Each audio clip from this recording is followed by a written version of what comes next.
خاتون نے پوچھا ہے کہ جی کہیں ایئرپورٹ پہ آتے جاتے میاں بیوی ایک دوسرے کو گلے لگا سکتے ہیں، جیسے ماں بیٹے بھی لگا رہے ہوتے ہیں، بہن بھائی بھی گلے لگ رہے ہوتے ہیں، تو کیا میاں بیوی بھی اس طرح کر سکتے ہیں؟ دیکھیے حیا جو ہے نا، حیا یہ ہم لوگ چونکہ اب یورپ سے سب کچھ سیکھ رہے ہیں تو ہر چیز ہی وہاں سے لے رہے ہیں. حیا نبی صلی اللہ علیہ وسلم کو بھی پسند، قرآن کو بھی پسند، قرآن نے حیا کو پروموٹ کیا ہے. تو یہ حیا کا تقاضا یہ ہے کہ میاں بیوی سب کے سامنے گلے نہ ملیں، ایئرپورٹ پہ جاتے ہوئے مصافحہ کر لیں، گلے ملنے کی کیا ضرورت ہے؟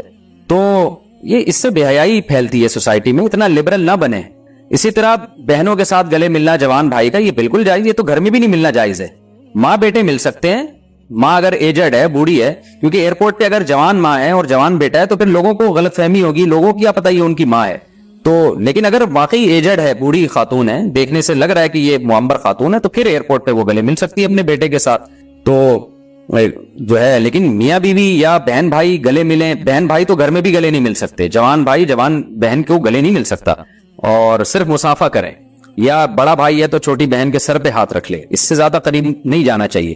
اور میاں بیوی ہیں تو وہ بھی کھلے عام گلے ملنا یا اتنا بے تکلف ہونا اس شرم و حیا کے بالکل خلاف ہے. تو شریعت حیا کو پروموٹ کرتی ہے، بے حیائی کو اللہ تعالیٰ پسند نہیں کرتے. آج گلے مل رہے ہیں، کل تھوڑا سا آگے شروع ہو جائیں گے. مجھے ایک صاحب نے بتایا کہ میں ایک مسجد میں تھا باہر کسی کنٹری کی، کہ کوئی اسلامی ملک تھا لیکن ذرا ماڈرن ملک ہے. تو کہتے ہیں میں نے نماز سے جب فارغ ہوا تو ایک خاتون آئی، امام صاحب کھڑے ہوئے اور اس خاتون کے گالوں پہ کس کیا انہوں نے سب کے سامنے، مسجد کے اندر نا. تو کہتے ہیں میں حیران ہو گیا، میں نے کہا بھائی یہ کیا ہو رہا ہے مسجد کے اندر، اس طرح کی حرکت ہو رہی ہے؟ تو کہتے ہیں لوگوں نے کہا کیا ہے، امام صاحب کی بیوی ہے یہ. تو کہتے ہیں میں نے کہا بھائی بیوی ہے تو گھر میں جا کے جو مرضی کر رہے ہیں، یہ مسجد میں کیوں کر رہے ہیں؟ تو یہ ہے ماڈرنزم کے نتائج. آج ایئرپورٹ پہ لوگ بیوی کے ساتھ گلے مل رہے ہیں کہ جی ہماری وائف ہے، آپ کو کیا تکلیف ہو رہی ہے؟ تو بھائی آپ کی وائف ہے تو کل کسنگ بھی شروع ہوگی، اور پھر جو ہو رہا ہے بےہودگی، اور پھر یہ مسجدوں تک بھی جائیں گی. تو اتنا ماڈرنزم، اتنا لبرل پنا یہ پھیلتا چلا جائے گا، اور پھر وہی حشر ہوگا جو یورپ امریکہ کا ہوا ہے. تو اس لیے میاں بیوی میں اللہ نے پردہ نہیں رکھا، لیکن بند کمرے کے اندر، اور کھلے عام ان کو ریزرو ہونا چاہیے. اس طرح بے تکلف نہیں ہونا چاہیے جس طرح سے آج کل ہونا شروع ہو گئے. اسی طرح خواتین بھی گلے مل رہی ہیں آج کل مردوں کے سامنے ایک دوسرے سے، بہت یہ بھی غلط ہے. تو مردوں کے سامنے بے شک خواتین آپس میں مل رہی ہیں، لیکن مردوں کی موجودگی میں یہ حرکت کرنا یہ بہت بڑی بے حیائی ہے اور حیا کے بالکل خلاف ہے. تو نارملی عورت کے سامنے ایک دوسرے سے گلے ملے تو وہ فی نفسی تو ایک جائز عمل ہے. لیکن دیکھیں یہ زمانہ فتنوں کا ہے، یہ زمانہ جو ہے بے حیائی کا زمانہ ہے. اس میں جتنا باڈی کا دوسرے سے ڈسٹینس رکھیں اتنا ہی اچھا ہے. ایک دوسرے کے ساتھ اپنے جسم کو اس طرح ملانا، بے تکلفی کرنا، یہ فتنوں کا دور ہے. اس میں ہومو سیکسولیٹی بھی آج کل بہت پھیل رہی ہے. تو میں یہ نہیں کہہ رہا کہ جو گلے مل رہے ہیں وہ غلط ہیں، لیکن اسلام چاہتا ہے کہ برائی کے جو اسباب ہیں نا ان کو بھی ختم کیا جائے. مثال کے طور پر کوئی ایجڈ آدمی کسی ٹین ایجر لڑکے کے ساتھ بے تکلف ہو رہا ہے، تو ہم منع کرتے ہیں، علماء بھی منع کرتے ہیں، بھائی تم کیوں اپنے سے کم عمر بچے کے ساتھ اتنا فری ہو رہے ہو؟ اب وہ دلیل دے کہ اس کی قرآن و حدیث میں غلط ہونے کی دلیل کیا ہے. تو ایسا تو کہیں نہیں ہوگا قرآن نے منع کیا کہ چھوٹے بچہ جو ہے اجنبی بچہ آپ اس کو پیار نہ کریں. ہم یہی کہیں گے کہ قرآن کیا کہتا ہے کہ برائی کے اسباب اور وسائل کے قریب بھی مت جاؤ. تو آج کل سوسائٹی میں ہومو سیکسولیٹی، بچوں کے ریپ کے واقعات، بچوں کے ساتھ بدفعلی کے واقعات بڑھ رہے ہیں، بلکہ ان کو تو قانونی تحفظ دینے کی کوشش کی جا رہی ہے. تو ایسے موقع پہ ریزرو ہونا پڑے گا. اس بڑی عمر کے آدمی کو کہا جائے گا کہ آپ اپنے اس سے کم عمر بچوں کے ساتھ ایسے فری مت ہوں، ان سے جسمانی جو ہے نا آپ فزیکل ڈسٹینس رکھیں ان سے. اب وہ جواب میں کہے کہ کیا آپ کی نیت، کیا آپ مجھے برا سمجھتے ہیں؟ تو ہم کہیں گے بھائی ہم آپ کو برا نہیں سمجھتے، لیکن 100 میں ایک اگر برا ہوتا ہے نا تو وہ اس کلچر کا فائدہ اٹھاتا ہے ناجائز، تو اس ایک برے کی وجہ سے 99 پہ بھی پابندی لگائی جاتی ہے. تو جیسے مردوں میں اس طرح کی ہومو سیکسولیٹی پھیل رہی ہے، خواتین میں بھی بہت زیادہ اس طرح کی جو ہے نا وہ حرکتیں پھیل رہی ہیں میڈیا کے ذریعے، اور اس کو پروموٹ بھی کیا جا رہا ہے. تو اگر 100 خواتین میں ایک بھی اگر بری ہے تو 99 کو روکا جائے گا اس عمل سے، تاکہ اس ایک بری کو بھی موقع نہ ملے. تو مطلب یہ نہیں ہوتا کہ ہم عورتوں سے، خواتین سے بدگمان ہو رہے ہیں. تو اس طرح جوان عورت کو جوان عورت سے بھی اپنا جسم کا فاصلہ رکھنا چاہیے، صرف مصافحہ کریں. گلے ملنا ہے تو گردن سے گردن ملانا، وہ بھی کبھی کبھار جیسے عید پہ ہوتا ہے یا کوئی بہت ہی خاص موقع پہ گلے ملا جاتا ہے، لیکن نارملی باڈی کو باڈی سے دور رکھنا چاہیے. اور یہ ویسے بھی برا لگتا ہے کہ کسی کے ساتھ، ہمیں یاد ہے کہ بچپن میں جب گلے ملتے تھے نا، ایسے بعض لوگ ایسے ایک دوسرے سے چپکتے ہیں جیسے پتہ نہیں کوئی ایلفی سے ان کو چپکا دیا کسی نے. ان کی نیتیں بری نہیں ہیں، لیکن یہ عمل دیکھنے میں کتنا گندا لگتا ہے، کتنا برا عمل لگتا ہے. تو جو خاندانی لوگ ہوتے ہیں، عزت دار لوگ ہوتے ہیں، وہ جسم کا مذاق کبھی بھی برداشت نہیں کرتے، ہمیشہ ڈسٹینس کے ساتھ بیٹھتے ہیں اور بات چیت کرتے ہیں. کبھی بہت خاص کہیں لمبا سفر ہے یا کوئی عید بقرعید ہے تو ٹھیک ہے گلے مل لیے، یا کوئی شادی بیاہ کا موقع ہے، نارملی یہ کام نہیں کرنا چاہیے، نہ خواتین کو آپس میں نہ مردوں کو آپس میں کرنا چاہیے. اور مرد اور عورت کا یا میاں بیوی کا سب کے سامنے ملاپ اس طریقے سے، یہ تو بہت ہی برا عمل ہے. گھر میں ہم علیحدہ رہتے ہیں، بچوں کے علاوہ کسی غیر مرد کا آنا جانا نہیں ہے، تو میں یا میری بیٹی پینٹ یا ٹائٹس پہن کر رہ سکتے ہیں اور اس حالت میں نماز پڑھ سکتے ہیں، جبکہ میرے شوہر کو ایسے کپڑے پہننا پسند ہے. البتہ باہر جاتے ہوئے نقاب کرتی ہوں. دیکھیے مسلمان عورت کا ہمیشہ سے جو لباس رہا ہے نا، وہ ڈھیلے ڈھالے کپڑے رہا ہے. یہ جو ٹائٹس وغیرہ ہماری خواتین نے پہننا شروع کی ہیں، یہ ویسٹرن کلچر ہے، غیر مسلموں کا ڈریس ہے. ان کے ہاں مذہبی پابندیاں نہیں ہوتی، آزاد ہوتے ہیں، بلکہ خود ڈریس کے معاملے میں ہی وہ آزاد ہیں کہ پہنے یا ادھورے لباس پہنے، ان کی مرضی ہے. تو مسلمانوں کا جو کلچر ہمیشہ سے رہا ہے وہ ڈھیلے ڈھالے کپڑے، خاص طور پر عورت کے بارے میں تو بہت زیادہ حیا کی تعلیم ہے اسلام میں. تو اس لیے وہ ڈریسنگ جو مغربی دنیا سے آ رہی ہے، ہماری مسلمان عورت کو اس سے اجتناب کرنا چاہیے.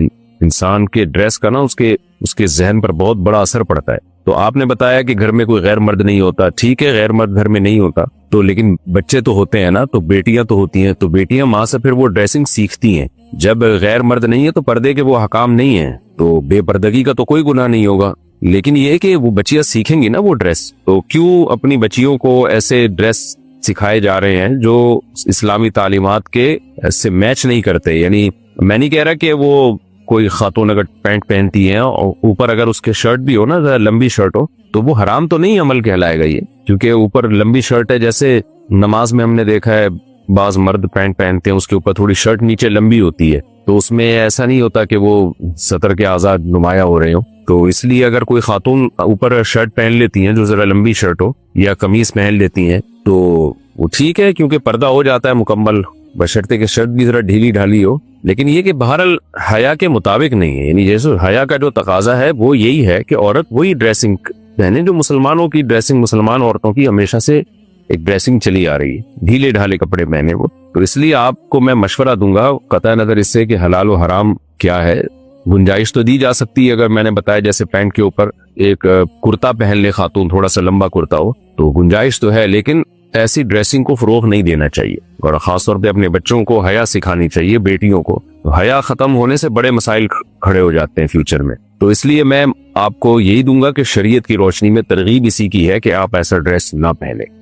رہا مسئلہ یہ کہ شوہر کو ایسی ڈریسنگ پسند ہے تو ٹھیک ہے، شوہر میاں بیوی کا جو پرسنل معاملات ہوتے ہیں تو وہ بند کمرے میں ہی ہونے چاہیے. بچوں کے سامنے ایسا ڈریس پہننا وہ بہرحال مناسب نہیں ہے. اگر بچے بھی گھر میں نہ ہوتے، آپ بالکل اکیلی ہوتی، میاں ہوتے، تو پھر تو ظاہر ہے میاں بیوی کا تو کوئی پردہ ہی اللہ نے نہیں رکھا، تو وہ تو جو مرضی لباس پہنے ان کی مرضی ہے. لیکن یہ کہ اس طرح جب بچے گھر میں موجود ہیں، بیٹیاں گھر میں موجود ہیں، تو پھر ایسے لباس سے احتراز کرنے چاہیے جو حیا کے خلاف ہو، یا حیا کے خلاف تو نہ ہو لیکن حیا کے معیار پر پورا نہ اترتا ہو. تو اس طرح کے لباس سے عورت کو، مسلمان عورت کو ایوائڈ کرنا چاہیے، پرہیز کرنا چاہیے.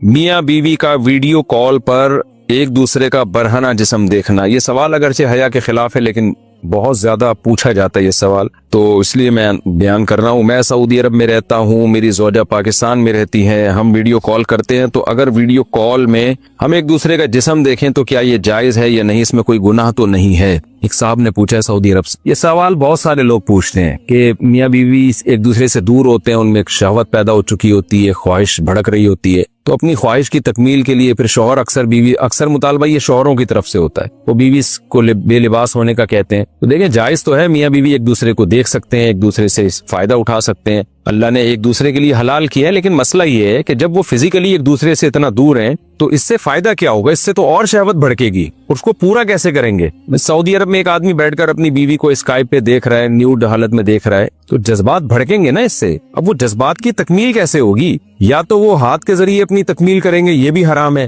یا وہ شوہر جب ایک دماغ اس کا خراب ہوگا تو ادھر ادھر زنا کی طرف مائل ہوگا. بیوی قریب میں ہوتی تو چلو اپنی خواہش اس سے پوری کر لیتا، وہ تو پھر ایک دوسرے کی خواہش کو بھڑکانے کے لیے کچھ بھی طریقہ اختیار کریں وہ جائز ہے. لیکن دور ہیں تو وہ خواہش بھڑکا کے اس کی تکمیل کیسے ہوگی؟ تو اس لیے اس سوال کا جواب میں انہی لوگوں سے پوچھتا ہوں جو یہ عمل کرتے ہیں. تو ہاتھ کے ذریعے اپنی خواہش پوری کرنا بھی حرام ہے, اپنے ہاتھ کے ذریعے اپنی خواہش پوری یہ بھی حرام ہے, اور زنا کرنا بھی حرام ہے. تو یہ سب چیزیں تو حرام ہے. تو میاں بیوی تو ایک دوسرے کو دیکھ سکتے ہیں برہنہ حالت میں, اس میں کوئی گناہ نہیں ہے, لیکن یہ کہ یہ چیز جو آگے شہوت بھڑکے گی اس کی تکمیل کیسے ہوگی, تو وہ حرام طریقے سے اس کی تکمیل جائز نہیں ہے. تو اگر میاں بیوی صبر کر لیں کہ بھئی شوہر کو تو چاہیے کہ جب بیوی سے دور رہتا ہے تو اپنی خواہشات کو ٹھنڈا کرنے کے طریقے استعمال کرے وہ, تاکہ میری خواہشات بھڑکے نہیں اور میں حرام کی طرف نہ جاؤں. دوسرا مسئلہ یہ کہ انٹرنیٹ پر جب اس طرح سے آپ کرتے ہیں تو فی نفسی ہی ایک چیز جائز ہے. میں نے بتایا کہ ناجائز ہونے کی کوئی دلیل نہیں ہے, لیکن اس میں جو ہم نے ماہرین سے سنا ہے کہ انٹرنیٹ کی جو ویڈیوز ہیں وہ لیک بھی ہو سکتی ہیں, وہ ہیک بھی ہو سکتی ہیں, آپ کے اکاؤنٹ ہیک ہو سکتا ہے. تو اس میں ایسا نہ ہو کوئی ہیک کر کے پھر بلیک میل کرے اور آپ کی عزت کا جنازہ نکالے. تو انٹرنیٹ پر اس طرح کی حرکتیں بہرحال عزت بھی داؤ میں لگنے کا اس سے خطرہ ہوتا ہے, تو اس میں احتیاط بہرحال ضروری ہے. باڈی بلڈنگ مقابلوں میں حصہ لینا. ہمارے ہاں باڈی بلڈنگ کے مختلف قسم کے مقابلے ہوتے ہیں. اس میں پینٹ کو ناف سے تھوڑا نیچے سے پہننا ہوتا ہے اور وہ گھٹنے تک ہوتی ہے. تو کیا اس میں حصہ لے سکتا ہوں یا نہیں؟ محمد رفیع الدین انڈیا سے. دیکھیں, ناف سے لے کے گھٹنے تک کا جو حصہ ہے یہ سطر میں داخل ہے, اس کا چھپانا فرض ہے. علاج معالجے کی نیت سے تو ڈاکٹر کے سامنے ایک مجبوری میں کھولنے کی مجبوری کی حد تک گنجائش ہے. یہ مقابلے کوئی شرعی مجبوری تو نہیں ہے نا, لیکن ناف سطر میں داخل نہیں ہے. تو ناف کے نیچے سے جو ایریا ہے اور گھٹنے سمیت یہ علاقہ سطر میں داخل ہے, اس کو چھپانا بہرحال فرض ہے. تو اگر آپ اس طرح سے مقابلوں میں حصہ لیتے ہیں کہ ناف تو کھلی ہے لیکن آگے ناف سے نیچے کا جتنا ایریا گھٹنے تک, گھٹنے سمیت وہ اگر ڈھکا ہوا ہے تو پھر انشاءاللہ کوئی گناہ نہیں ہوگا. محمد رفیع صاحب پوچھ رہے ہیں, میں بتا نہیں رہا کہاں سے ہیں تاکہ ایسا نہ ہو ان کے گھر والے جان لیں. میری انقریب شادی ہونے والی ہے, مجھے زوجہ سے قربت کا سنت طریقہ بتا دیں. یہ سوال حیا کے خلاف ہے اور میں حیا کے خلاف سوالات نہ پڑھتا ہوں نہ اس کے جواب دیتا ہوں, لیکن چونکہ یہ سوال بہت زیادہ لوگ پوچھتے ہیں تو میں نے ہمت کر کے آج یہ پڑھ لیا ہے, اور اس میں لوگ غلط گائیڈ بھی کر رہے ہیں, تو اس لیے میں اس کا جواب دے رہا ہوں کہ اسلام میں کوئی خاص طریقہ نہیں ہے اس کا. اس پہ فالتو کتابیں لوگوں نے لکھی ہوئی ہیں, پتہ نہیں کیا کیا, وہ ایسے ہی لوگوں کی آ رہا ہے. تو یہ چیز نیچرل ہے. جیسے کوئی پوچھے کھانا کھانے کا طریقہ کیا ہے, تو بھئی منہ میں نوالا ڈال کے چباؤ, نگل لو, خود بخود فطرت سکھاتی ہے انسان کو. تو ایسی زوجہ کے قریب فطرت خود سکھا دیتی ہے. ہاں, شریعت نے جس طریقے کو حرام قرار دیا ہے وہ سب کو معلوم ہے کہ جو ہے وہ اللہ تعالیٰ نے جو بدکار لوگ جس طرح سے کرتے ہیں, جو لڑکوں سے بدفعلی کرنے والے لوگ ہیں, وہ طریقہ حرام ہے. تو باقی اللہ تعالیٰ نے میاں بیوی کا معاملہ رکھا ہے, ایک دوسرے کا لباس ہے, تو کمرے کی باتیں ہیں وہ جیسے چاہیں مناسب سمجھے, وہ ان کا اپنا ذاتی عمل ہے, اس کا کوئی خاص طریقہ نہیں ہے, اور یہ نیچر انسان کو خود سکھاتی ہے. نہ یہ طریقے نہ کسی سے سیکھنے کی ضرورت ہے. بعض لوگ تو حد درجے کی بے شرمی کرتے ہیں, وہ شادی سے پہلے جو ہے وہ فحش فلمیں دیکھتے ہیں تاکہ ہمیں طریقہ آ جائے. یہ انتہائی درجے کی بےہودگی ہے, انتہائی درجے کی ایک لعنتی عمل ہے یہ. تو یہ کوئی خاص طریقہ نہیں ہے. میاں بیوی ایک دوسرے کا لباس ہیں, وہ جس طرح سے ایک دوسرے کو سیٹسفائی کر سکتے ہیں وہ کر لیں, تاکہ ان کی توجہ کسی اور طرف نہ جائے, وہ حلال کی تسکین ان کی بند کمرے کے اندر ہو جائے. اور یہ باتیں لوگوں سے شیئر بھی نہیں کرنی چاہیے. آج یہ بھی ایک حرام کاری ہو رہی ہے. میں بہت سخت الفاظ استعمال کر رہا ہوں اس لیے کہ یہ, اور میرے پاس کوئی ہلکا لفظ نہیں ہے. وہ کیا ہوتا ہے کہ مرد اپنی زوجہ سے ہمبستری کر کے اس کے راز دوستوں کے سامنے فاش کر رہا ہوتا ہے, میں نے ایسے کیا, میں نے ایسے کیا.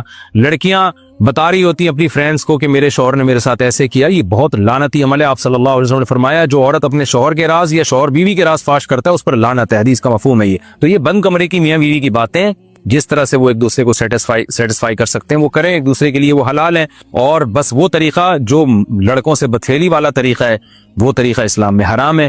اور اسی طرح اورل سیکس پہ بھی میں ایک کلپ ریکارڈ کروا چکا ہوں, وہ بھی سن لیا جائے, یا علماء کی جو اس بارے میں رائے ہے وہ دیکھ لی جائے. تو اس کے علاوہ جو بھی ہے میاں بیوی ایک دوسرے کے لیے اللہ نے حلال کی ہے, کوئی خاص طریقہ نہیں ہے. اور یہ حیا کی باتیں, ان کو بند کمرے کے اندر ہی رہنا چاہیے ان چیزوں کو. اور اس کے لیے جو فحش فلمیں دیکھی جا رہی ہیں یہ بہت غلط حرکت ہے, اور اس کو نا ایک ایجوکیشن کا نام دے دیا گیا اس زمانے میں, اور سیکس کی تعلیم کے نام سے بچوں کو پڑھایا جا رہا ہے اسکول میں. یہ سب بےہودگی ہے. لاکھوں سال سے انسان دنیا میں زندہ ہے, تو کیا اس کو یہ پتہ ہی نہیں تھا؟ اور یہ ساری 6 ارب انسان ایسے ہی بغیر تعلیم کے پیدا ہو گئے ہیں کیا؟ تو یہ تو چیزیں نیچر خود سکھا دیتی ہے انسان کو کہ کیا کرنا ہے, کیسے کرنا ہے. اس میں کوئی اسکول کالج میں پڑھنے کی ضرورت نہیں ہے. ہاں, شرعی احکام اس کے 2-4 ہیں, وہ علماء بتاتے رہتے ہیں, وہ کتابوں میں لکھے ہوئے ہیں کہ کون سا راستہ حرام ہے اور کون سے راستے میں آنا جائز ہے. تو اس لیے میں نے بہت ہی دل پہ پتھر رکھ کے آج اس کلپ کو ریکارڈ کروایا ہے, تاکہ لوگ اس بارے میں غلط طرف نہ جائیں. اور ایک چیز کو ایک بہت بڑا ایشو نہ بنا لیں. شہد کھانے کا صحیح طریقہ کیا؟ صبح خالی پیٹ شہد کھا سکتے ہیں؟ نیز شہد کھانے کا سب سے بہتر طریقہ بتا دیں. محمد اسلام بہار سے. محمد اسلام صاحب آپ نے مجھے حکیم سمجھا ہوا ہے، میں حکیم نہیں ہوں، نہ میں ڈاکٹر ہوں. شہد جس طرح سے کھائیں کھا سکتے ہیں. اچھا، شہد کے فضائل میں اتنی بات تو ثابت ہے کہ اس میں شفا ہے. باقی کھانے کے جو طریقے حدیثوں میں بیان کیے جاتے ہیں نا، یہ ضعیف من گھڑت حدیثیں اکثر، کہ جو خالی پیٹ شہد کھائے گا اس کو یہ فائدہ ہوگا، ایسی کوئی روایتیں نہیں ہیں، موضوع من گھڑت روایتیں ہیں. کچھ شہد کے بارے میں حدیث صحیح بھی ہے، لیکن عام طور پر جو حکیموں کی کتابوں میں حدیثیں لکھی ہوتی ہیں اکثر من گھڑت ہے. تو شہد کھائیں، بس نیار منہ کھائیں، ناشتے کے بعد کھائیں، یا آپ جانیں، آپ کا پیڑ جانے، آپ کے محلے کے ڈاکٹر یا حکیم جانے. تو میں تو آپ کو یہ بتاؤں گا کہ کھائیں ضرور، خالص شہد و بچرتے کے. پوچھتے ہیں کہ جی اللہ تعالیٰ قرآن مجید میں ارشاد فرماتے ہیں تم ان عورتوں سے نکاح کرو جو تمہیں پسند ہو. میں کم و بیش 2 سالوں سے اپنے والدین کو ایک لڑکی کے لیے قائل کرنے کی کوشش کر رہا ہوں کہ میں وہاں نکاح کرنا چاہتا ہوں، مگر والدین راضی نہیں ہو رہے. وہ لڑکی بھی ہمارے خاندان کی ہے، کوئی ذات برادری کا مسئلہ بھی نہیں ہے. وہ صرف اس وجہ سے انکار کر رہے ہیں، ایک وجہ سے انکار کر رہے ہیں، وہ یہ ہے کہ میرے تایا اور تائی جو کہ اس لڑکی کے نانا اور نانی ہیں، ان کی کچھ باتوں سے اختلاف ہے. اختلاف کی وجہ مجھے بتائی نہیں گئی. اگر اس کا کہیں رشتہ ہو گیا تو ایسے میں ظاہر ہے میرے والدین میرا کہیں اور کر دیں گے. اگرچہ مجھے یقین ہے کہ جو لڑکی وہ میرے لیے پسند کریں وہ شاید اس سے بہتر ہوگی، لیکن میں اس لڑکی جو والدین میرے لیے پسند کریں وہ مان، عزت، محبت، یہاں تک کہ اس کے حقوق کی ادائیگی سے میں قاصر رہوں گا. ایسے میں اپنے والدین کی بات مان کر اللہ کا مجرم بنوں گا، اور بے قصور لڑکی کا بھی جو میرے لیے وہ پسند کریں گے اس کا بھی میں مجرم بنوں گا. برائے مہربانی کو مشورہ دیجیے. مفتیان کرام کو ہمارے گھر میں عزت کی نگاہ سے دیکھا جاتا ہے، ماشاءاللہ ماشاءاللہ. آپ کے والدین کو میری نصیحت ہے کہ بچہ جہاں چاہ رہا ہے وہاں شادی کر دیں. اس کے نانا تائی اور تائے نانا، اتنا تو آدم علیہ السلام تک معاملہ پہنچے گا. پتہ نہیں باپ دادا میں ابو جہل بھی ہو سکتا ہے کہیں بیچ میں آ رہا ہو صدیوں پیچھے جا کے. تو جہاں بچہ کہہ رہا ہے وہاں اس کی شادی کر لیں. اللہ تعالیٰ آپ کو شادی کرنے کی توفیق عطا فرمائے. چلیں جی آگے چلتے ہیں. باقی آپ سمجھدار ہیں خود ہی، میں آگے جملہ صراحتاً دہرانا نہیں چاہ رہا، میرے کلپ اس بارے میں موجود ہیں. بس میں آپ کے والدین کو نصیحت کر رہا ہوں کہ بلا وجہ کی وہ انا کا مسئلہ نہ بنائیں. بچے جب مرضی کی شادی نہیں ہوتے، بیوی کو پھر صحیح طرح محبت نہیں دے پاتے، بڑی لڑائیاں ہوتی ہیں، بڑے واقعات ہیں اس میں خاندانوں میں. اگلے کا گھر تباہ نہ کریں آپ، آنے والی بہو کا. کسی 17 سال کے مسلمان بچے کی زبان سے کفر یا شرک کے الفاظ ادا ہو جائیں تو کیا اس کی توبہ قبول ہوگی اور اس کی عبادت قبول ہوگی یا نہیں؟ 17 سال کا بچہ عاقل بالغ ہوتا ہے شریعت کی نظر میں، لہذا اگر وہ کلمہ کفر کہتا ہے تو کافر ہو جائے گا. اس کا اگر نکاح ہوا ہوا ہے نکاح ٹوٹ جائے گا، تو بہت بڑا کبیرہ گناہ کا مرتکب ہوگا اور اس پر توبہ واجب ہوگی. توبہ کرتا ہے تو ہر گناہ توبہ سے اللہ تعالیٰ معاف کر دیتے ہیں. میری 3 سال کی بیٹی ہے، بہت بدتمیزی کرتی ہے، اس کو سمجھاتی ہوں پیار سے بھی اور مار کر بھی نہیں مارتی. میں کیا کروں؟ بہت پریشان ہوں. دیکھیں 3 سال کی بچی معصوم ہوتی ہے، اور اتنی سی بچی کو مارنا پیٹنا یہ جائز نہیں ہے. آج کل مائیں بچوں پہ بہت زیادہ غصہ نکالتی ہیں، وہ سمجھتی ہیں کہ ہم ماں ہیں تو ہم جو چاہے کریں. ایسا نہیں ہے، آپ ماں ہیں تو یہ نہیں کہ آپ اپنا غصہ بچے پہ جب چاہے پیٹیں کوٹیں مار دیں اس کو. بہت طبیعت سے دھوتی ہیں بعض مائیں. میں ان ماؤں کی بات کر رہا ہوں جو اس وقت میرا کلپ نہیں سن رہی ہیں. سب خواتین غصہ نہ کریں، لیکن میں نے دیکھا ہے بہت زیادہ مائیں جو ہے نا بلا وجہ بچوں کو مار مار کے ان کو بگاڑ دیتی ہیں، ان کے اخلاق کو. ان کے سامنے ابیوزو لینگویج استعمال کرتی ہیں، تو مرے، تو پتہ نہیں کیا کیا. میں وہ گالیاں تو نہیں دے سکتا نا یہاں بیٹھ کے، تو اس سے بچیاں گالیاں بھی سیکھتی ہیں، بدتمیزیاں بھی سیکھتی ہیں. تو بچے سے جیسا آپ کا بیہیویئر ہوگا بچے وہی اخلاق سیکھے گا. ہاں جب بچہ 7 سال کا ہو جائے تھوڑا سمجھدار ہو جاتا ہے، پھر اس کو وہ سختی کا اس میں برداشت کی طاقت بھی ہوتی ہے، اور سختی سے اس کو بات سمجھ میں بھی آ جاتی ہے. بہت زیادہ سختی اس وقت بھی جائز نہیں ہے، لیکن 7 سال سے پہلے کے بچے پہ ہاتھ اٹھانا اور اس کو مارنا پیٹنا یہ میری سمجھ سے بالاتر ہے. شریعت میں بھی ایسا نہیں ہے. شریعت میں ہے کہ بچہ جب 7 سال کا ہو جائے تو محبت سے نماز کا حکم دو اس کو، یعنی اس کو شرعی احکام نماز 7 سال کے بعد بتائے جائیں گے. اور 10 سال کا ہو جائے تو پھر فرمایا جب نماز نہیں پڑھتا تو ہاتھ اٹھاؤ اس کے اوپر. تو یعنی 10 سال کے بعد ہے کہ بچے پہ آپ سختی کریں، وہ بھی اعتدال سے سختی، حد سے زیادہ نہیں. ہماری سوسائٹی میں شریعت کے معاملات کو ٹھوکر ماری جاتی ہے، نبی کی سیرت نہیں دیکھی جاتی، قرآن و سنت کا حکم نہیں دیکھا جاتا. بس باپ ہے تو وہ اپنے باپ ہونے کا ناجائز فائدہ اٹھاتا ہے، چھوٹے بچوں کو اس طرح کوٹ رہا ہوتا ہے. اور چھوٹے بچے زیادہ تر ماؤں سے پٹتے ہیں، چیختی بھی ہیں، مارتی بھی ہیں، مرو تم، دفع ہو جاؤ تم، زبان کاٹ دوں گی، یہ کر دوں گی. بھائی آپ بد اخلاق ہو، ٹھیک ہے آپ کا کوئی اچھا خاندان نہیں ہوگا پیچھے سے، تو آپ اپنی بد اخلاقی آگے نسل میں کیوں ٹرانسفر کر رہی ہو؟ جب اس طرح سے مائیں چیختی ہے نا بچوں پہ اور بے تحاشا مار رہی ہوتی ہیں تو بزبان حال اپنا بتا رہی ہوتی ہیں کہ ہم بچپن میں اسی طرح پٹے بلا وجہ. تو یہ اپنے خاندان کو اپنے خاندان کی حد تک محدود رکھیں، اگلی نسل میں آپ اس کو ٹرانسفر نہ کریں. تو بہت ہی بری حرکت ہے یہ چھوٹے معصوم بچوں کو بے تحاشا مارنا. بچہ تو پیار اور محبت کا محل ہوتا ہے. اچھا جب میں اس طرح کی تقریریں کرتا ہوں تو خواتین کہتی ہیں خود پالے نا بچے تو پتہ چلے، خود پالے نا بچے تو پتہ چلے. تو ایسے تانے دے کے کسی کی زبان بند کر دینا آسان ہے. بھائی عورت کی ذمہ داری ہے بچے پالنا، پیدا کرنا، اس کو پالنا. ہماری ماؤں نے بھی ہمیں پیدا بھی کیا، پالا بھی، ان کا احسان ہے. باپ کی ذمہ داری ہے شیلٹر دینا، نان نفقہ اٹھانا. چھوٹا بچے کو تو ماں ہی زیادہ تر، میں نہیں کہہ رہا کہ باپ نہ پالے، باپ بھی گود میں اٹھائے اس کو، کبھی باپ بھی ماں کا ساتھ دے دیا کرے. بالکل ہی ریزرو ہو کے بیٹھے رہنا بالکل غلط ہے. لیکن اکثر میں نے دیکھا چھوٹے بچوں کو باپ نہیں مارتے، مائیں بہت کوٹ رہی ہوتی ہیں. تو بہرحال یہ کوٹنا پیٹنا چاہے باپ کی طرف سے ہو یا ماں کی طرف سے ہو، دونوں طرف سے غلط ہے، اور اس سے بچہ بگڑتا ہے، آپ کے لیے عذاب جان بنتا ہے وہ بعد میں جا کے، اخلاق تباہ ہو جاتے ہیں. تو 3 سال کی بچی کو بالکل مارنا پیٹنا چھوڑ دیں. آپ شرارتیں کر رہی ہیں آرام سے بٹھا دیں ایک جگہ، بہت زیادہ ہو تھوڑا سی آنکھیں دکھا دیں اس کو، ہلکا سا ڈانٹ دیں اس کو، اس سے زیادہ نہیں. اور جو اتنی سی بچی چڑچڑی ہوتی ہے نا، وہ چڑچڑی صحت کی خرابی کی وجہ سے ہوتی ہے. جن بچوں میں کوئی کمی ہوتی ہے، کسی چیز کی باڈی میں کمی ہوتی ہے، کوئی ضروری منرلز ہیں اس کی کمی ہے، اس میں کوئی وائٹامن ہے اس کی کمی ہے، تو وہ چائلڈ اسپیشلسٹ کو بتائیں آپ کہ بچہ بہت زیادہ چڑچڑا ہے. وہ ٹیسٹ ویسٹ لکھ کے دے دے گا کہ کیا چیز کی کمی ہے، وہ کمی پورا کرنے کی کوشش کریں، کیلشیم کی کمی ہے یا کس چیز کی کمی ہے. چھوٹا بچہ اگر بہت زیادہ چڑچڑا ہے تو وہ بد اخلاق ہونے کی وجہ سے نہیں ہوتا، وہ کمزوری کی وجہ سے ہوتا ہے، اس میں کوئی کمی ہوتی ہے. تو اس کا علاج یہ نہیں ہے کہ مار کے اس کو سدھارا جائے، اس کا علاج یہ کہ چائلڈ اسپیشلسٹ کسی اچھے ڈاکٹر کو دکھائیں. ایک ڈاکٹر سے فائدہ نہیں ہو رہا، دوسرے کو دکھائیں. تو کچھ اس کی باڈی میں کچھ چیزیں اوپر نیچے ہوئی بھی ہوتی ہیں، وہ پلک پانا لے کے اسکرو ٹائٹ کر دیتا ہے اس کے، اور سب چیزوں کو سیٹنگ پہ لے آتا ہے، اس کی ٹیوننگ کر دیتا ہے، بچہ سیٹ ہو جاتا ہے. تو اتنا چھوٹا بچہ اگر چڑچڑا ہے، دیکھیں اس کی مثال ہے، بچے کی جب نیند پوری نہیں ہوتی تو کیسا روتا ہے، پاؤں لات مار رہا ہوتا ہے، ہاں ہو کر رہا ہوتا ہے. تو وجہ اس کی ہے کہ اس کی نیند پوری نہیں ہوئی ہے. تو جب نیند پوری ہو جاتی ہے کیسا کھلکھلاتا ہے، بلا وجہ کہہ کے مار رہا ہوتا ہے بچہ، یعنی کوئی ہنسنے کی بات نہیں بھی ہوتی تو بھی ہنس رہا ہوتا ہے. تو یہ صحت ہے تو دل باغ ہوتا ہے، گارڈن ہوتا ہے. صحت نہیں ہوتی تو وہ پھر بچہ پریشان ہوتا ہے، کیونکہ بچہ باہر کے ماحول سے متاثر نہیں ہوتا. بچہ اپنے اندر ہی کی خرابی ہے تو اسی سے وہ خوش بھی ہوگا، اگر وہ خرابی ہے تو پریشان ہوگا، خرابی نہیں ہے تو خوش ہوگا. تو بچے کو خوش رکھنے کے لیے ضروری ہے کہ اس کی صحت کا خیال کریں آپ. اچھا بھائی، میرے اوپر چھپکلی گر گئی تھی، کیا مجھے سونے کے پانی سے غسل کرنا ہوگا؟ ہاں چھپکلی گر گئی تھی تو کچھ بھی نہیں ہے، چھپکلی ناپاک نہیں ہوتی، پاک ہوتی ہے، کچھ بھی نہیں ہوا. چھپکلی گر گئی تو کچھ بھی نہیں ہوا اس سے. محمد غوث یا محمد، ہاں بعض لوگ چھپکلی سے اتنا ڈرتے ہیں، ان پہ چھپکلی گر جائے نا تو پھر ان کو غسل دینا فرض اس لیے ہوتا ہے کہ ان کا انتقال ہو چکا ہوتا ہے خوف کی وجہ سے، پھر ان کو عام پانی سے یا نیم کے پتوں سے غسل دیا جائے ان کو. محمد غوث انڈیا سے، کیا رہن کا گھر کرائے پر دے سکتے ہیں؟ اس سے جو کرایہ آئے گا وہ جائز ہے یا ناجائز؟ جائز نہیں ہے، کیونکہ رہن جو ہے نا آپ نے دین کے بدلے میں ایک چیز لی ہوئی ہے تو آپ اس سے فائدہ نہیں اٹھا سکتے، مشروط فائدہ. ہاں جس نے رہن آپ کو دیا ہے وہ گھر، اور اس سے کوئی ایگریمنٹ بھی نہیں تھا، ویسے ہی وہ کہتے کہ یار اب تمہارے پاس رکھا ہوا ہے تو کوئی بات نہیں یار، تم کرایہ بھی لیتے رہو، تو جائز ہے پھر، کیونکہ سود مشروط معاہدے جو مشروط نفع ہوتا ہے اس کو بولتے ہیں. لیکن اس میں اس بات کا بہرحال خطرہ موجود ہے کہ جس نے دین لیا ہوا ہے، قرض لیا ہوا ہے، عین ممکن ہے وہ آپ کو گھر کرائے پر دینے کی اس لیے اجازت دے رہا ہو کہ تاکہ آپ جلدی قرض نہ مانگو، تو پھر یہ سود ہی ہوگا.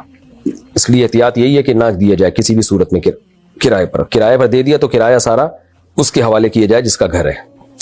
حکومت کی طرف سے ایک اسکیم ہے جس میں چھوٹی بچی کے 500 روپے ہر مہینے حکومت کو دینے ہوتے ہیں. بچی بڑی ہونے پر وہ 4 یا 5 لاکھ روپے واپس کرتے ہیں، کیا یہ رقم جائز ہے یا ناجائز؟ اگر گورنمنٹ اس کو کاروبار میں لگاتی ہے اور نفع اور نقصان کی بیس پہ پروفٹ دیتی ہے تو جائز ہے، لیکن مجھے نہیں لگتا کہ ایسا ہوتا ہوگا.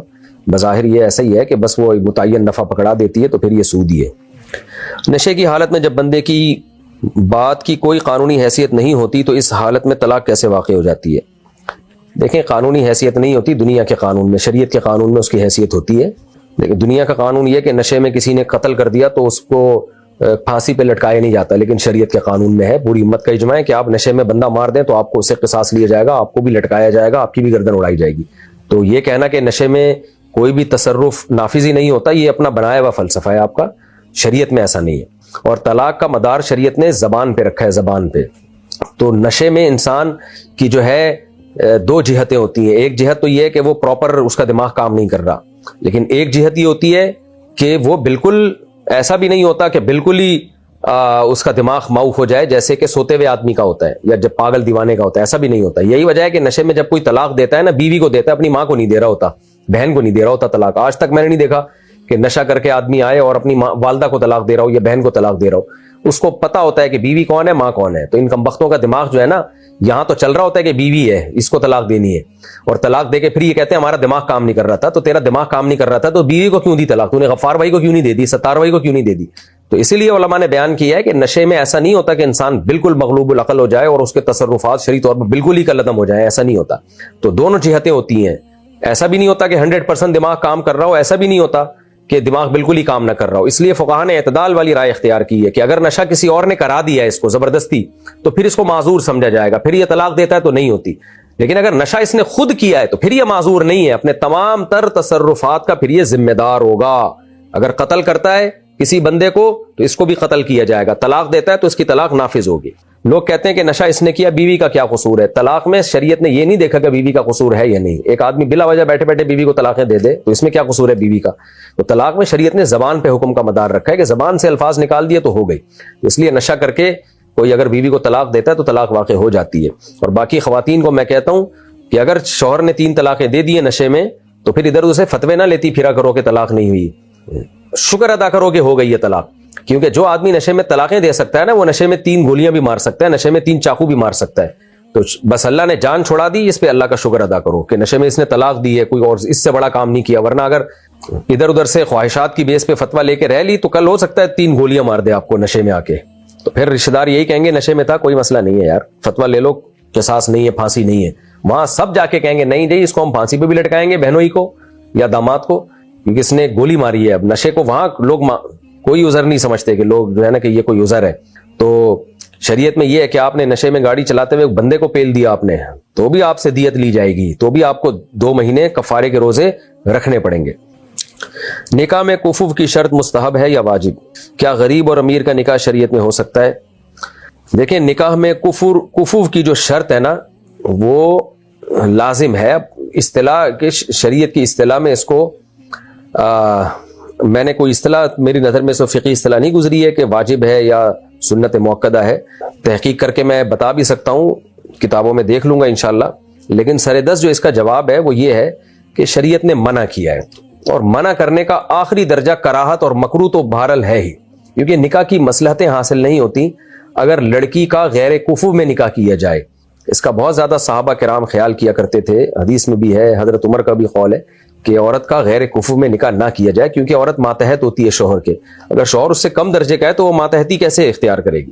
اس کی مثال ایسے جیسے آرمی میں آپ کسی کو کمیشن آفیسر بنا دیں 8ویں پاس کو، اور بنا دیں PhD اسکالر پہ، اور جو ہے نا کسی جو ہے وہ بہت زیادہ پڑھے لکھے آفیسر پہ، تو وہ ذہنی طور پر اس کو قبول ہی نہیں کرے گا کہ اپنے سے کمتر کو انسان ایز اے آفیسر یا ایز اے حاکم تسلیم نہیں کرتا ہے. تو عورت کا شوہر اگر اس سے کم درجے کا ہوگا تو عورت کیسے اس کو اپنا ہسبینڈ مانے گی، سر کا تاج کیسے بنائے گی اس کو؟ تو اس لیے 6 چیزیں تو کامن ہیں جو فقہاء نے بیان کی ہیں، اس کے علاوہ بھی عرف میں بھی دیکھا جاتا ہے کہ کون ہم پلہ سمجھا جاتا ہے.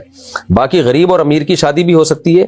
بہت زیادہ غریب لڑکا ہے اور لڑکی بہت زیادہ امیر ہے تو پھر یہ لڑکا لڑکی کا کفو نہیں ہے، تو اس لیے ایسی شادی سے اجتناب کرنا چاہیے. لیکن مسئلہ یہ ہے کہ غیر کفو میں نکاح کرنے میں اگر کوئی مصلحت ہو یا اس لڑکے کے اندر کوئی اور خوبی ایسی ہے جو اس کے دوسرے عیب کو چھپا رہی ہے، اس کے لیے ساتر بن رہی ہے یا اس کی تلافی کر رہی ہے، تو پھر نکاح جائز ہے، تو ناجائز نہیں ہے یہ. تو اس لیے غیر کفو میں اگر لڑکی نے نکاح کرنا ہو نا تو پھر شرط لگائی ہے فقہاء کرام نے کہ باپ کا راضی ہونا ضروری ہے، کیونکہ باپ پھر یہ فیصلہ کرے گا کہ لڑکا اگرچہ میری لڑکی کا جوڑ کا نہیں ہے لیکن اس میں کچھ کوالٹیز ایسی ہیں جس کی وجہ سے نکاح ہو سکتا ہے. مثال کے طور پر لڑکا بہت غریب ہے، لڑکی بہت مالدار ہے، لیکن اس لڑکے میں اور کوئی منصب اس کے پاس ایسا ہے کہ اس کی وجہ سے وہ غریب ہو کے بھی عزت دار ہے اور لڑکی اپنا خرچہ خود اٹھا سکتی ہے. اس کے اندر کوئی اور الگ سے کوالٹی ایسی ہے، ایجوکیٹڈ بہت زیادہ ہے، تو بہت ساری وجوہات ہو سکتی ہیں. تو اس لیے یہ علی الاطلاق ناجائز نہیں ہے. اگر باپ راضی ہو اور بیٹی بھی راضی ہو اور دونوں کے مشورے سے یہ نکاح ہو تو پھر یہ نکاح منعقد ہو جاتا ہے. تو اس لیے نارملی شریعت کا حکم یہی ہے کہ عام حالات میں لڑکی کا نکاح غیر کفو میں نہ کیا جائے، اس کو ناجائز ہی کہا گیا ہے. لیکن اگر کوئی حکمت ہے، مصلحت ہے تو پھر شرعاً جائز ہے، کوئی قباحت نہیں ہے. اور اس کی دلیل بھی ہمیں ملتی ہے حدیث میں. آپ صلی اللہ علیہ وسلم نے اپنی پھوپھی ذات بہن حضرت زینب کا نکاح اپنے منہ بولے بیٹے زید ابن حارثہ سے کیا. اب زید ابن حارثہ پہلے غلام رہے ہیں، اگرچہ آزاد ہو گئے تھے، لیکن جو ایک شخص جو پہلے غلام رہا ہو پھر آزاد بھی ہو جائے اور عرب میں بھی نہ ہو تو عرب لوگ اس کو اپنا ہم پلہ اور کفو نہیں سمجھتے تھے، لیکن نبی نے اپنی پھوپھی ذات بہن کا ان سے پھر بھی نکاح کرایا. تو وجہ اس کی تھی کہ اس میں بہت ساری مصلحتیں تھیں. حضرت زید بن حارثہ صاحب کو محبوب بہت زیادہ تھے، اور علماء نے لکھا ہے پھر وہ غیر کفو میں نکاح ہونے کی وجہ سے ہی وہ پھر طلاق بھی ہو گئی. تو نارملی اس سے اجتناب کرنا چاہیے. کوئی خاص حکمت اور مصلحت ہو تو پھر جائز، پھر کوئی حرج نہیں ہے. اور وہ حکمت اور مصلحت کا زیادہ اچھا فیصلہ باپ کر سکتا ہے، اس لیے شریعت نے اس کو ولی بنایا ہے. محمد حامد بدین سے: میں نے گھر والوں کی مرضی کے بغیر ایک لڑکی سے نکاح کر لیا تھا. ہمارے نکاح کو 1 سال ہو گیا. گھر والوں کو اب پتہ چلا ہے تو میرے اور لڑکی کے گھر والے کہہ رہے ہیں کہ طلاق دے دو. میں کیا کروں؟ جب کر لیا ہے تو کر لیا ہے، پھر ایسی کی تیسی لکھ کے لگا دیں کہ میں طلاق نہیں دوں گا، اب جو مرضی کرنا ہے. لڑکیوں کا گھر نہ اجاڑا کریں اپنے ماں باپ کے کہنے پر. اور اپنی اگر آپ نے غلطی کی بھی ہے بالفرض، اول تو ماں باپ کو اعتماد میں لے کے شادی کرنی چاہیے تھی، لیکن اب کر لی ہے تو اب کر لی ہے. اب شوہر بن کے دکھائیں اس عورت کا اور اس بیوی کا اپنی. آپ بولیں میری بیوی ہے، جو بیوی تو انسان کی سب سے بڑی ایک امانت ہوتی ہے. بولیں باپ یہ جو مرضی اکھاڑنا ہے اکھاڑ لو، میں خود جب تک میری رائے نہیں بنے گی. آپ کو اس کی کسی غلطی کی وجہ سے اس کو طلاق دے رہے ہو تو ٹھیک ہے، لیکن کسی کے دباؤ میں آ کے بیوی چھوڑ دینا، یہ لوگ زمینیں نہیں چھوڑتے یار، گاڑیاں نہیں چھوڑتے، گھڑی نہیں چھوڑتے. آپ کو کوئی بولے میری گھڑی جو ہے مجھے دے دو، دباؤ میں آ کے آپ گھڑی نہیں، ڈاکوؤں سے آپ مقابلہ کرو گے. غیرت مند لوگ ڈاکوؤں سے لڑ لیتے ہیں، آپ جناب اپنی بیوی پوری چھوڑ رہے ہو. بغیرتی ہے پرلے درجے کی، لوگوں کے کہنے پہ چھوڑ رہے ہو، تو یہ بغیرتی ہے.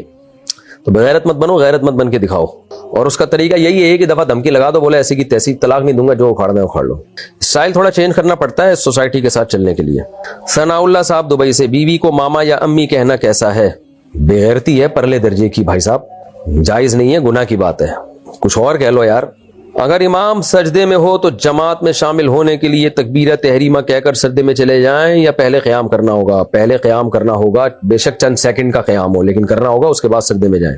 بلال شملہ سے: میرے 2 دوست ہیں، وہ کشمیر سے کام کرنے کے لیے 8 یا 10 مہینے کے لیے شملہ آتے ہیں. ان کے بیوی بچے گھر پر ہوتے ہیں، ان کے لیے کیا حکم ہے؟ وہ مسافر ہیں بھائی، جہاں بیوی بچے رہتے ہیں وہی جگہ وطن کہلاتی ہے. تو اگر وہ کشمیر جاتے ہیں 8-10 دن کے لیے تو مسافر ہوں گے، سفر والی نماز پڑھیں گے. قبرستان کو کتنے وقت کے بعد ختم کر سکتے ہیں؟ دیکھیں جب مردے کی بالکل ہی باقیات ختم ہو جائے تو پھر قبر کو ڈھانا اور گرانا اور اس میں نیا مردہ دفنانا جائز ہے. اصل مسئلہ تو یہ ہے. اب مردہ کتنے دنوں میں قبر میں بالکل ختم ہو جاتا ہے؟ ہڈیاں تو وہ تو بہت عرصے تک رہتی ہیں، یعنی ختم سے مراد اس کا ڈھانچہ رہ جائے، ہڈیاں رہ جائیں. تو وہ اب اس میں شریعت میں کوئی ہمیں اس کی دلیل نہیں ملتی. علاقے کے لحاظ سے اور زمینوں کے لحاظ سے حضرات فقہاء کرام نے ایک تجربے کی بیس پر ایک مدت بیان کی ہے کہ عام طور پہ 10 سال میں قبرستان میں جو قبر کے اندر جو مردہ ہے وہ بالکل ہی غائب ہو جاتا ہے، یعنی اس کی جسم بالکل ختم ہو جاتا ہے، چند ہڈیاں رہ جاتی ہیں بس.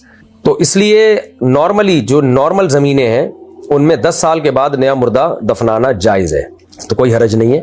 تو اس میں پرانے جو مردہ ہے اگر اس کی ہڈیاں وڈیاں ہوں تو اس کو سائڈ پہ لگا دیا جائے اور پھر نیا مردہ اس میں دفن کیا جا سکتا ہے.